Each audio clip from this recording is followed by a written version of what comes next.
them down. Martha and the others won't be ready.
What the hell is going on?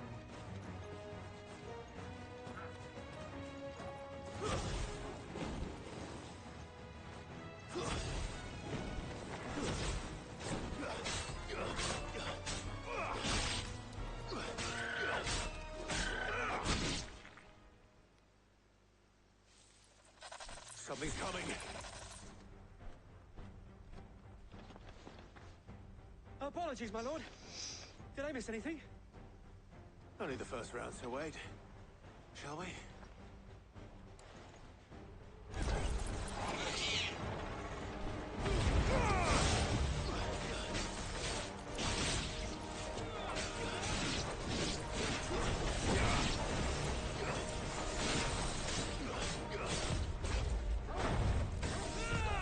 Nice try.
Do you see any more? No. I think that was the last of them. But it won't be long before the next lot arrive. Then we make for Martha's while we can.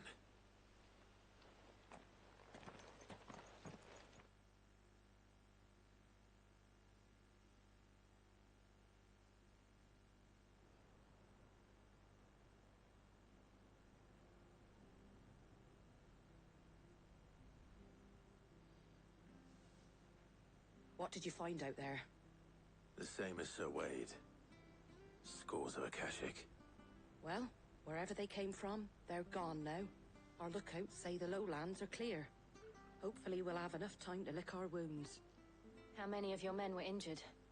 A damn sight less than if you hadn't turned up. Thank you.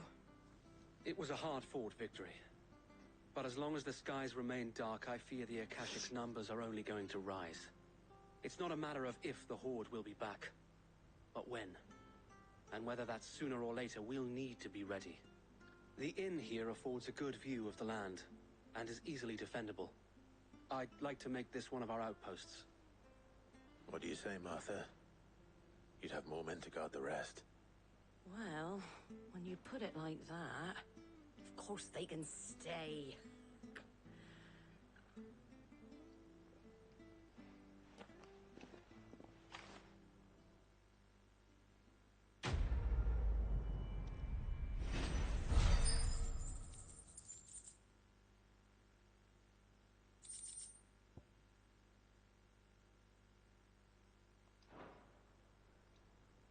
My lord, there's someone I'd like you to meet. Oscar, over here.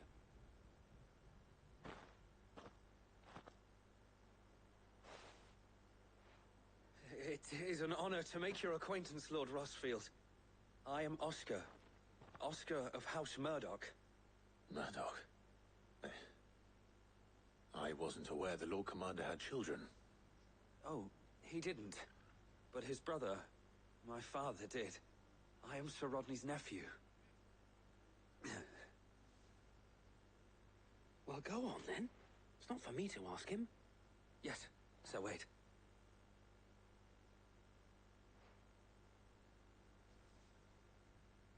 If it please you, my Lord Marquis, might you take me as your squire? I would learn the duties of a shield from the finest. I'm sorry to disappoint you, Oscar, but I'm a shield no longer. Nor was I ever the finest. And spending time in the company of an outlaw hardly seems a fitting education for one aspiring to take his oaths. My Aunt Hannah once told me that a man is not defined by his title, but what he does in its name. You have accomplished much since taking on the mantle of Cid, winning no little honor in so doing. And I would sooner serve under an honorable outlaw than an unworthy shield. Not that Sir Wade and the other Guardians are... I mean to say that, they're... It's all right. We know what you mean. There is only so much the boy can learn from me, my lord. But a squire... Would that really be so bad? You were a squire once. And I'm certain Sir Rodney would approve.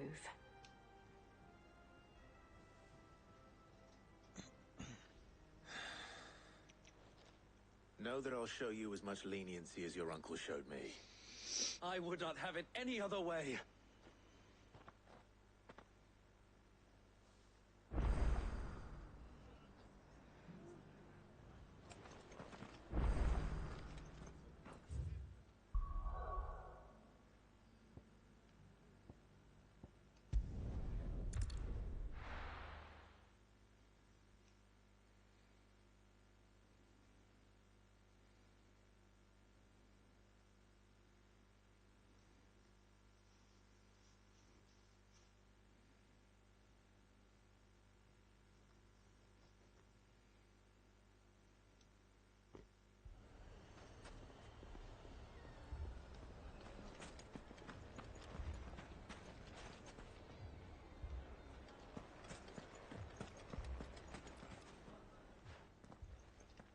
Sid, your new companion appears much more formidable than your uncle. Should I be worried? You haven't been introduced. Jill, Clive has told me much about you. All lies, I'm sure. Your Stolas said that Dalamil has a bandit problem. Indeed. Although, you're a little late. They left with our food and guild days ago. Any idea where they went? The desert's a big place. Your guess is as good as mine. But the fact is, I have more immediate concerns. What did you say to me? What did you say? Ah, as if by magic. Let's just say we've yet to reach a consensus about how to solve Dalamil's little problem. And at this rate, it won't be the actions of the bandits which prove to be our undoing. It will be our own. I've tried reasoning with the dissenting parties, but even the Desert Hare has limits. Perhaps we could talk to them. What makes you think they'll listen to us? What makes you think they won't? She makes a fair point, Sid. And you won't have wasted much of your precious time if you fail. They're just across the courtyard.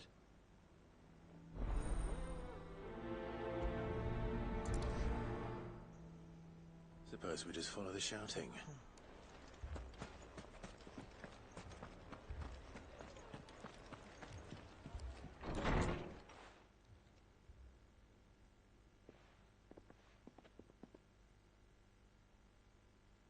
You wouldn't talk like that if it had been your men whose throats were slit. Blood for blood, it's the only way. We hire mercenaries and have them mount the bandits' heads on our walls as a lesson to the rest. And what happens when those mercenaries are slaughtered like your men? Are you going to hire more? We're better off using that coin to buy food and supplies. If we hire mercenaries, the only thing we're buying is the bandit's ire. And you cannot fill empty bellies with that. Do you hear me? But what happens when they come back? Maybe it'll be your throat that's slit. That's enough. Both of you. Any more of this and I'll throw you out myself. Come back when you're ready to talk like adults.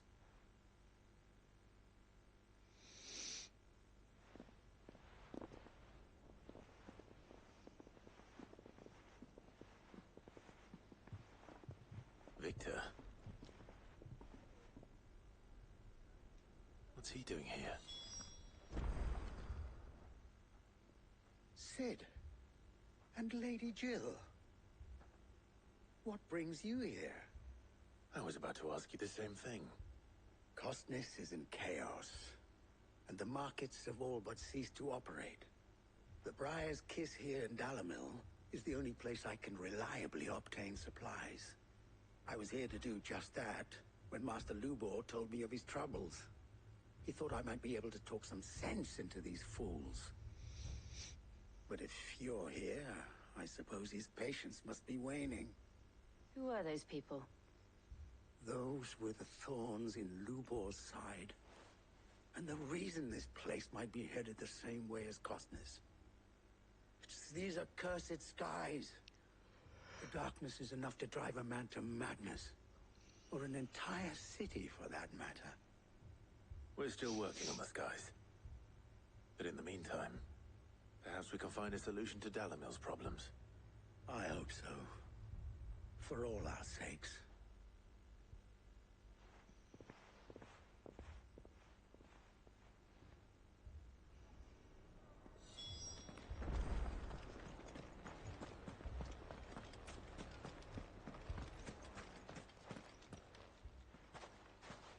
So, you see my predicament? What I saw was a room full of people who were angry and afraid. And with good reason by the sound of it. But if left to smolder, that anger and fear could set the entire town alight. My thoughts exactly. What to do? Both sides wish to protect their homes and livelihoods, if only they could agree on how. But as long as they are divided, we are vulnerable. And if there's one thing bandits like, it's an easy target. What would Sid the Outlaw suggest? Well, if it were my namesake, he'd let them choose for themselves, and be on hand to pick up the pieces when it all went wrong. That sounds like a recipe for disaster. A recipe for disaster is precisely what it is. But perhaps that realization would be enough to make them question the ingredients. While it's plain neither Conrad nor Natalie will countenance the other's proposal, it may still be possible to make them doubt their own. Before presenting them with a third option. And that would be? To pool our resources and save the city ourselves. Why fight each other? When all that fear and anger can be directed at the bandits. It appears we have a plan of action. Victor, pay Conrad a visit. See if you can't convince him of his folly. I'll speak with Natalie. As you wish. Your faces are not well known in this town. That may prove useful. Don't worry, Victor and I will do most of the talking. You need only play along. Play along? What he means to say is yes. No.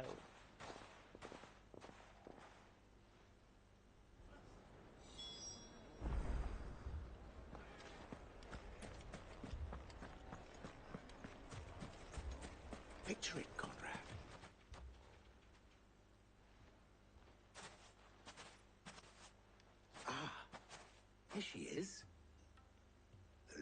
of the spear herself.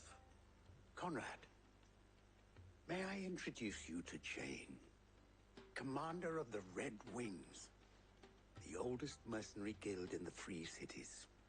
A pleasure, my lady. The pleasure is all mine.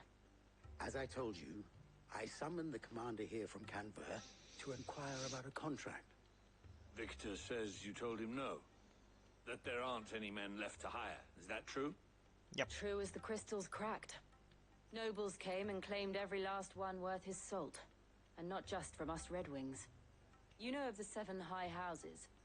There must be 2 swords assigned each one. Granted, we have a few boys left.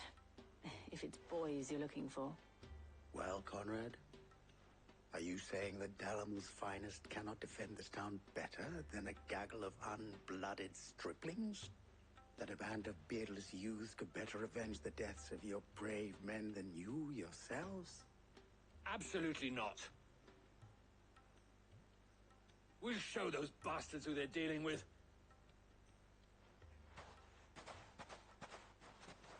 I can't believe that actually worked. Conrad's not what you call the brightest candle in the crypt. And there's a reason why I had you do the talking and not Sid. Well played, my lady.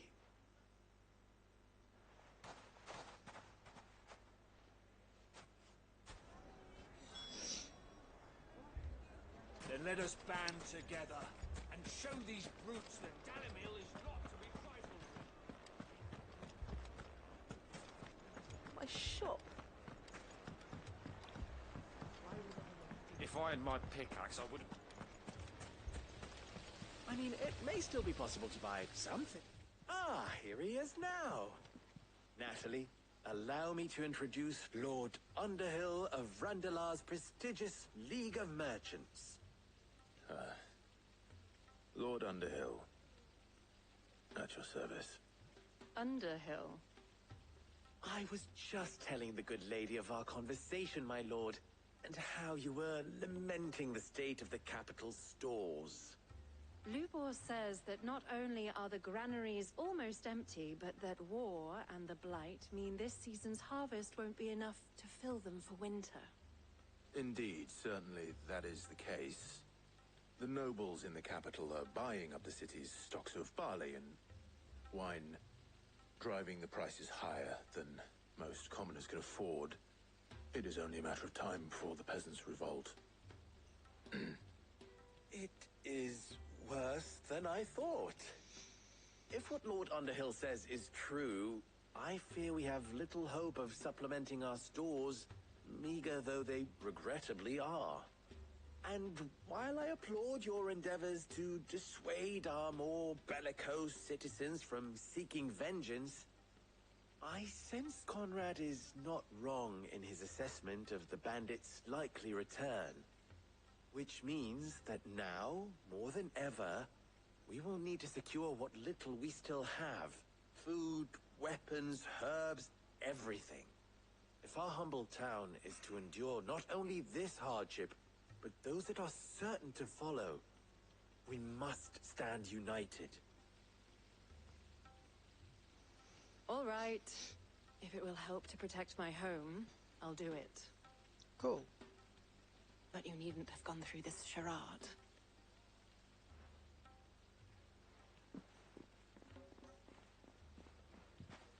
Thank you, Clive. Your performance was nothing if not workmanlike. She saw right through it. I didn't say it was good, merely that it produced the desired effect. Now, my scouts should be returning shortly. Meet me back at the Briar's Kiss, and we shall see what we face.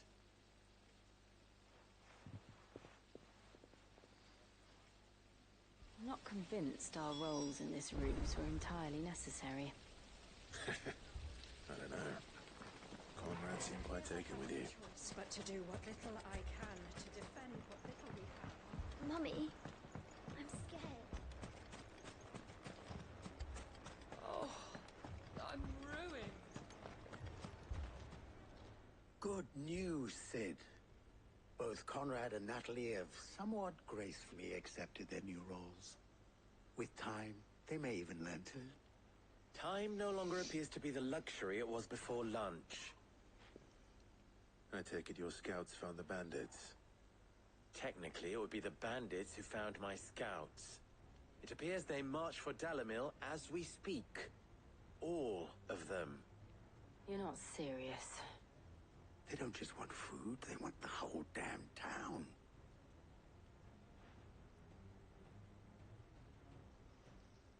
I have a favor to ask.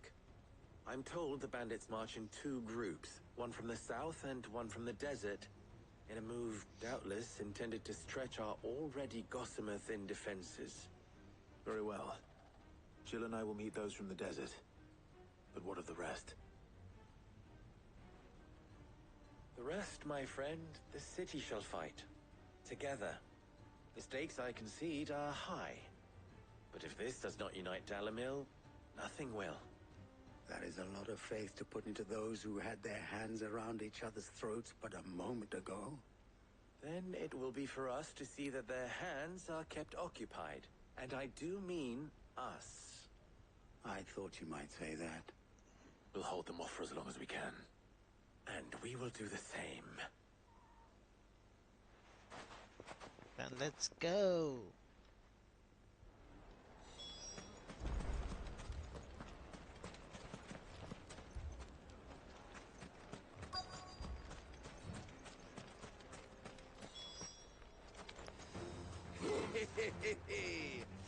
The women folk have come to welcome us.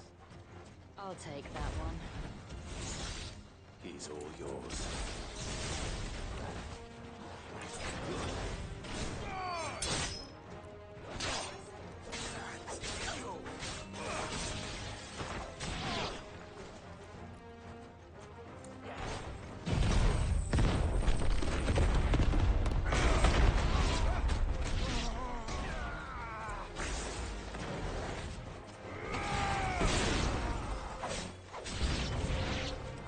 They mean to overwhelm us.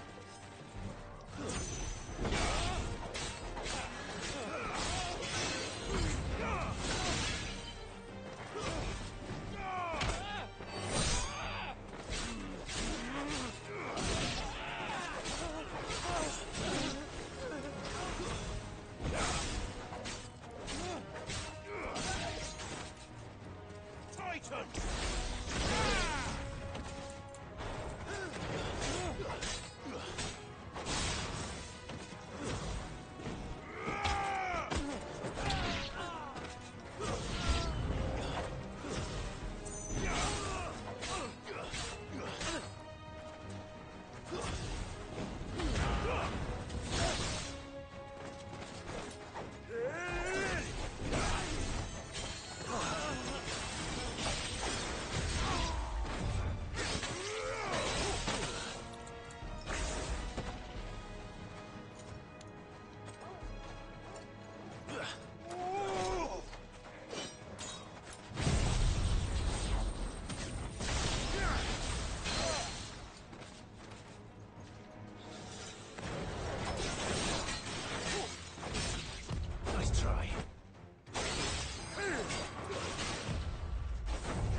townspeople. Could they have held out? I don't hear any fighting. What do you think? That we should hurry.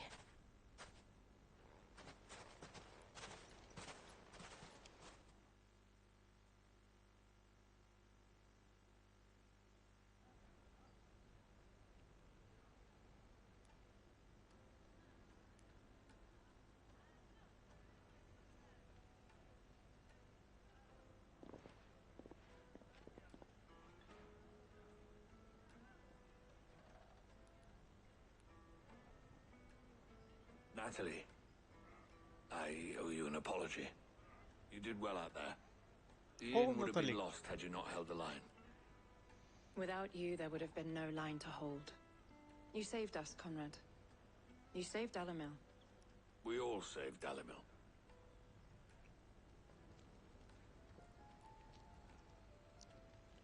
Conrad seems to have had a change of heart. I'd say they both have. I take it from your presence that our visitors from the desert won't be joining us either. Pity. The plan worked, Sid. Granted, it only took an army of bloodthirsty bandits at our gate. Calm now, Victor. Why quibble over the details? We are united, and that is all that matters. As for you, Sid, you fight considerably better than you act. I'll take that as a compliment.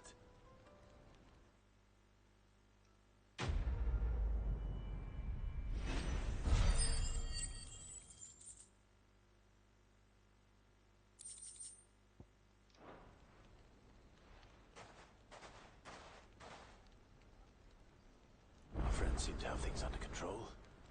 For now, at least. Let's go and put Otto's mind at rest.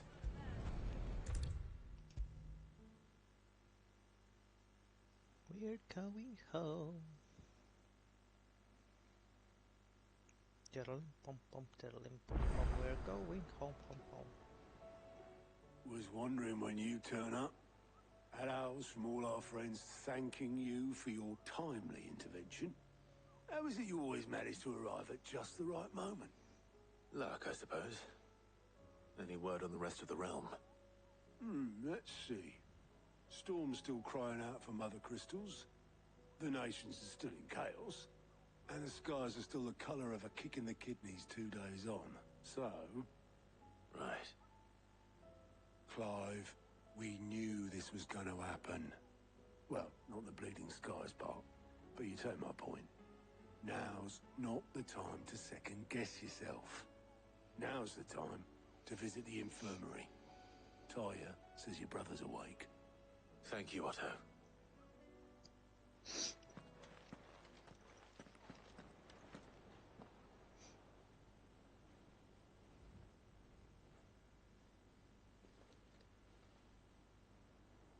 So it was not Sylvester, but Olivier who served as Ultima's puppet.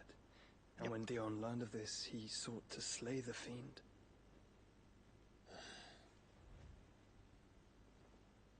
Only for his father to take the spear that would have freed him.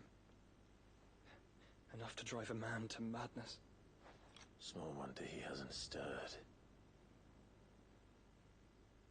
I would be afraid to wake. Had I but reached out to him sooner, warned him of the threat Ultima posed. But now, both an empire and her prince lie broken. Joshua, what do you know of Ultima?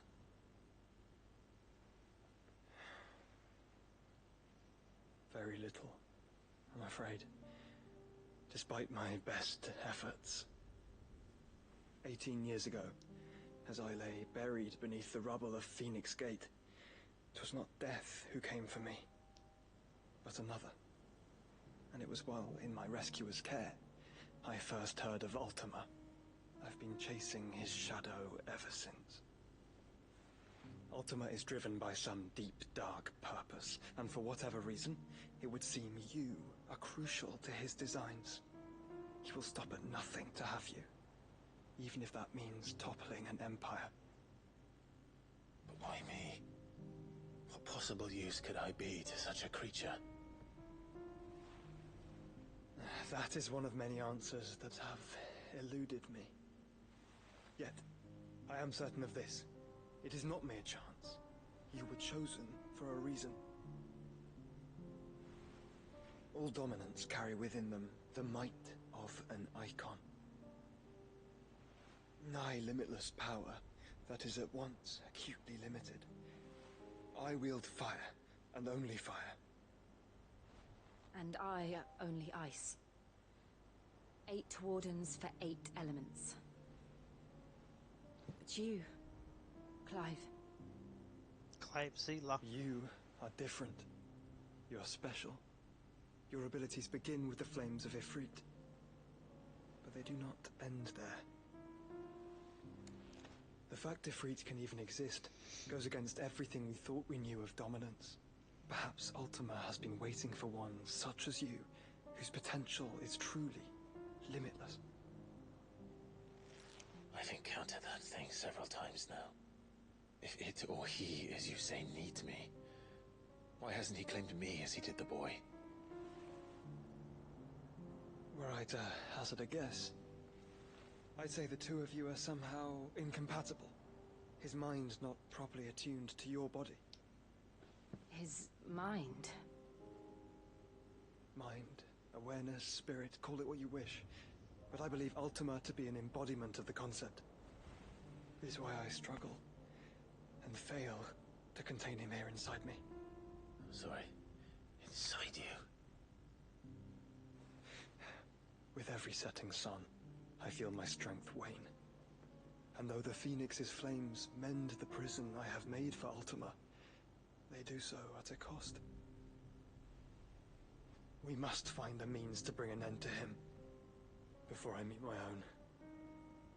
What were you thinking? It was that or let him take Clive. And I've always had a soft spot for my brother. But that doesn't mean you should sacrifice yourself to save me.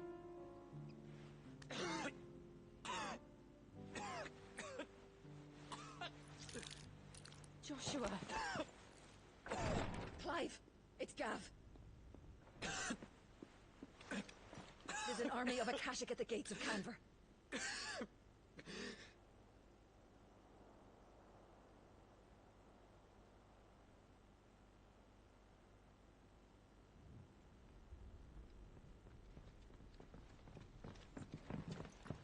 Well, what's the short of it? It's all Tyre told you. The capital of the Free Cities is under siege by an army of monstrosities. The city guard are doing their best to stem the tide, but numbers ain't on their side. What of Lord Byron and Mid? Were they able to escape? No, but they're all right for now. They're hiding with Gav at midship. We have to get them out of there. And we shall. Otto, prepare a Stolas. Tell Gav to stay exactly where he is. Understood. Vivian, what's the swiftest route to the Free Cities? That sounds like a question for the map. Look here. This road, through Tabor, should provide the least trouble. Good. What a coincidence. Tabor is exactly where I'm bound. Joshua, bed is where you should be bound. You don't think I told him the exact same thing? Were Tyre not such a talented healer, I would surely have been inclined to agree.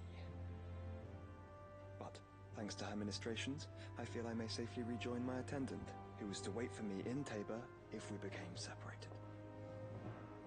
All right, we travel together. Clive! If he stays close to me, he'll be fine. Thank you, brother. I'll look after him. And who'll look up to you?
It's like a dream. The four of us out walking like we used to. Enjoying this, are you? Gav and the others could be in danger as we speak. You're right. I'm sorry. Yote is a fine scout. If Kandor was attacked, she will already have begun gathering information. Tabor isn't far. We should pick up the pace.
No.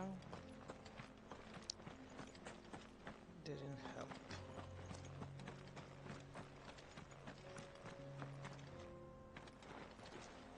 We can use the ruins to cross the ravine. Assuming they will allow it. The Echoes have a will of their own.